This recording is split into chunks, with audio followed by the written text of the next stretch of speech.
Hey everybody, hope you all are doing well. It has been a pretty eventful 96 hours, both in my world personally and it looks like nationally. I'm pretty deplugged right now outside of the movement from really much of anything other than nursery rhyme music videos.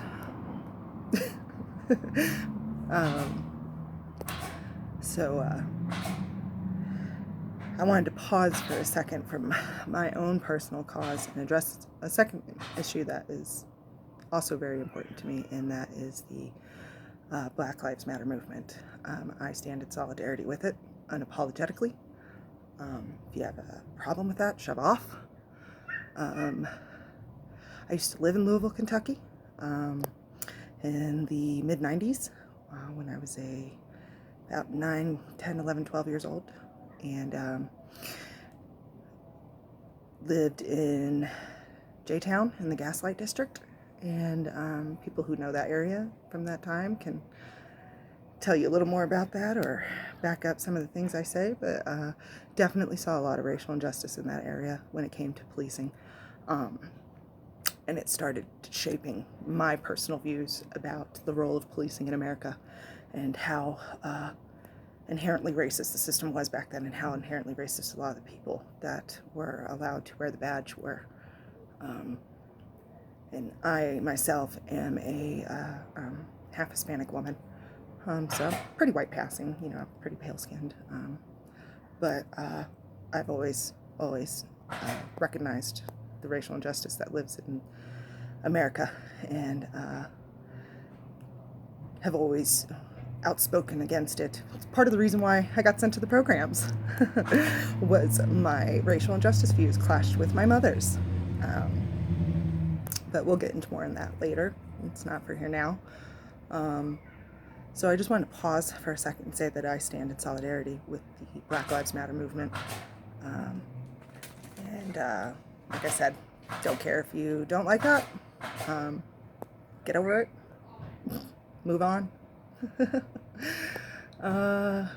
So I just wanted to take a moment of silence for the injustice that is going on against Breonna Taylor, and every other innocent black and brown life lost at the hands of our justice system. It's very unequal justice.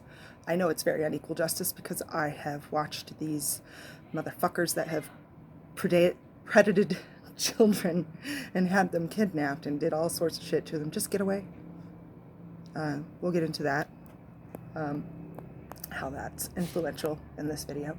This is probably going to be a longer video, so brace for that. But in this moment, I just wanted to take a moment of silence for Breonna Taylor. So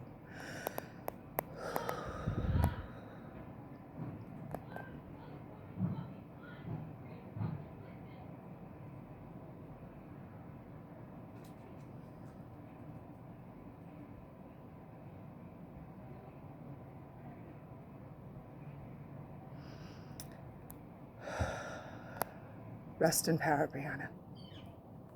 May your death mean something and not just be another flash in the pan.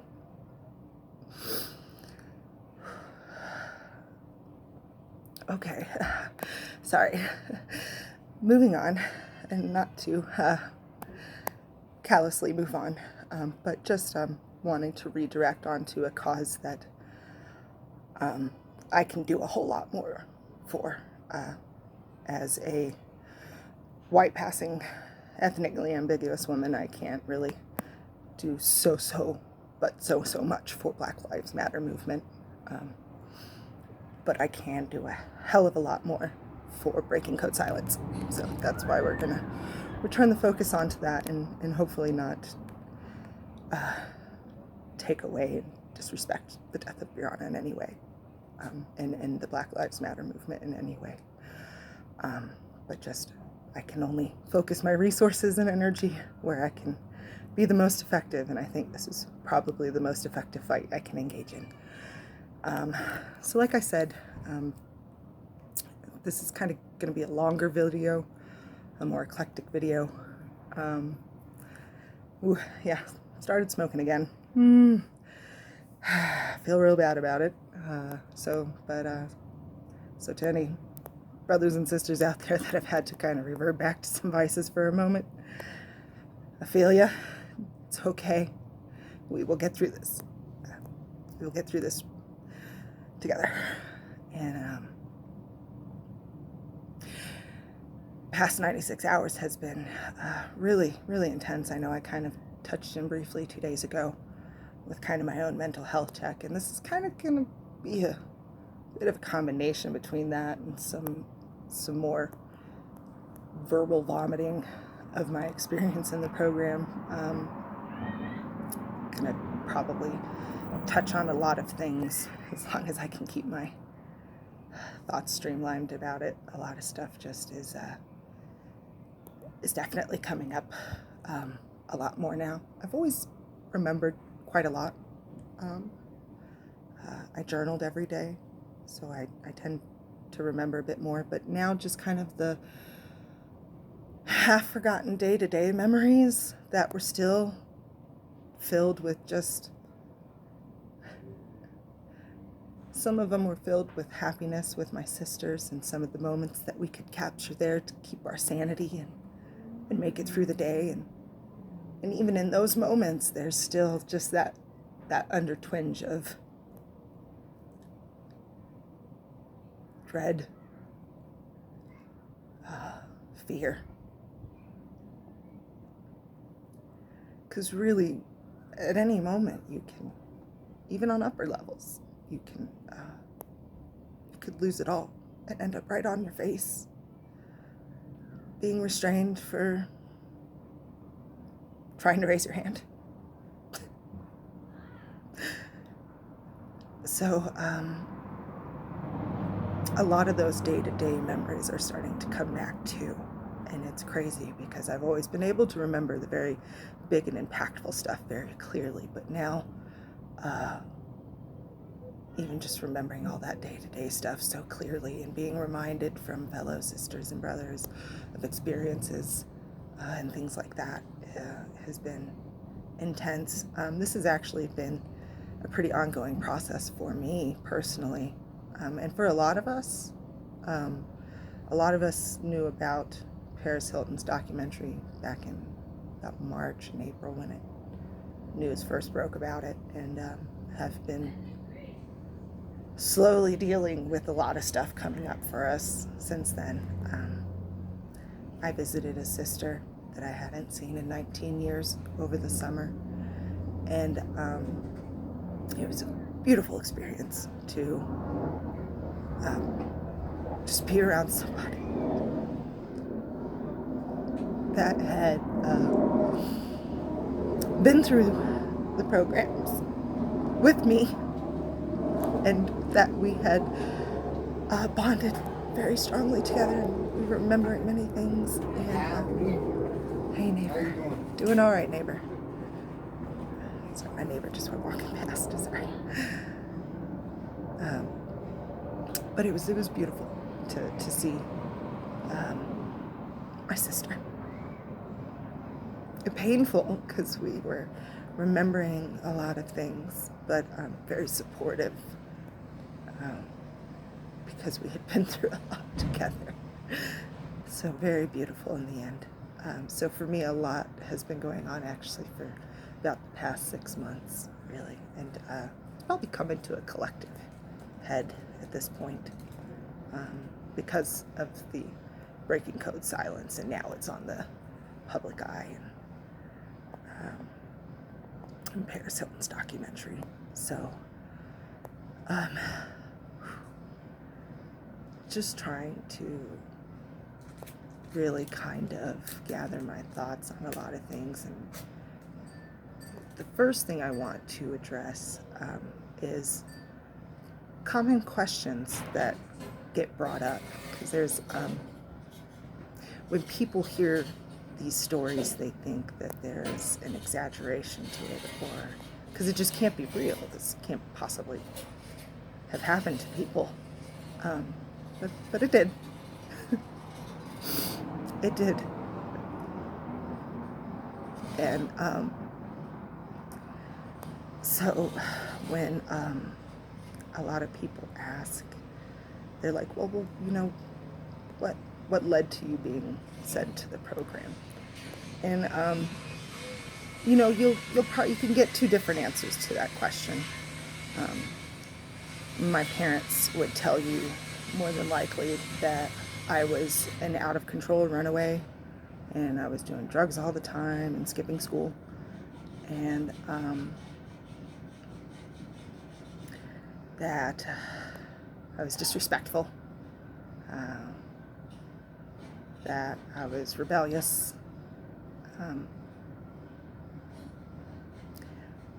and I would sit there and say a much different story. I'm going to get into that when I branch off into the Raised by Narcissist portion of my video blog. But it's a much different story. Much, much different. So we'll just leave it at that and move on. But a lot of kids get sent for kind of similar reasons. You know, I mean, there's a gamut of them, but they all kind of run the same vein, and it boils down to, in the end, almost all of us, in some way, shape, or form, were traumatized kids when we were very little. Sexually abused, neglected, physically abused, abusive parents that let abusive step-parents live in the house. You know, like, just there's not one person that went to the program that came from a wonderful family. We came from families that wanted to look wonderful. A lot of us were middle suburbia, middle class, upper middle class kids. So our parents had money and could afford to send us away. And I want to also emphasize that these places exist under a predatory nature. They sell illusions to parents who are trying to find a solution to a problem. The problem, though, is that most parents don't realize that they are the problem. They are the problem. Children are a reflection of their home and the life that has brought them to that point. So if, more than likely, if you are having a problematic child, it's because they're coming from a problematic home. And the parents are the ones responsible for that home. So that's something to keep in mind. I'm sorry, you hear me snapping. That's my dog Gizmo has ran off. Gizmo! Get over here. Sorry. So a lot of us have that same story, basically. Just none of us came from a great home. None of us came from great home life experiences. And these programs exist to sell parents an illusion, like I said, to a problem that they are unwilling to recognize as one that they have created. And so they ship their kids off, and they're told that if their kids say anything negative about the programs, it's all lies and manipulations to just come home, because their kids are bad kids.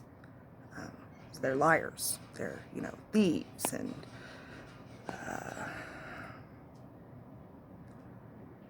but I caution any parent that is looking for help for their child to consider the policies of places, because there are great places that exist. There are many places that exist that are very helpful and rehabilitative.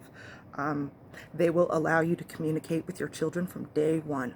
They will want you actively involved in every aspect of that child's care. They will not sit there and tell you that your child is a liar and manipulative. They will not tell you that it is not good for your child to be communicating with you at this time because they are refusing to work the program. These things are atrocious ways to keep parents in the dark to the abuses that are going on. And that's why a lot of us still struggle with our parents to this day, because a lot of our parents are like, well, why wouldn't you tell us? And they don't understand that our phone calls were monitored, our letters were read, our letters home were read. If we disparaged the program, it was immediately sent to staff watch, restraint, major lies and manipulations, kind of consequences they called it. So you couldn't tell the truth about the program. You couldn't tell how other people were being hurt because they'd hurt you too. And then when you come home and you talk about it, your parents, if they're like mine, they have went through the seminars and they're brainwashed as fuck. And you can't get through to them. And you can't get through to them. And you can't get them to realize that they paid people to hurt you. And that's an awful thing. And, my parents said, well, we said we're sorry. But, we were trying to save your life. And mind you, they didn't. And later we'll get into that. But they didn't. Not one bit. They did a lot of stuff that kind of ruined my life before I went to the program, and then they just continued with what they did to me while I was at the program, and what they've done to me since I've been out. So, we're gonna probably journey on some eclectic memories here in the next day or two, once I can get more time to do them. But yeah, just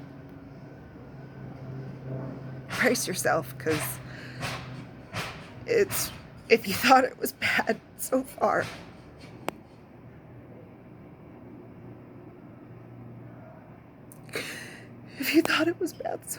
you haven't heard anything yet, really.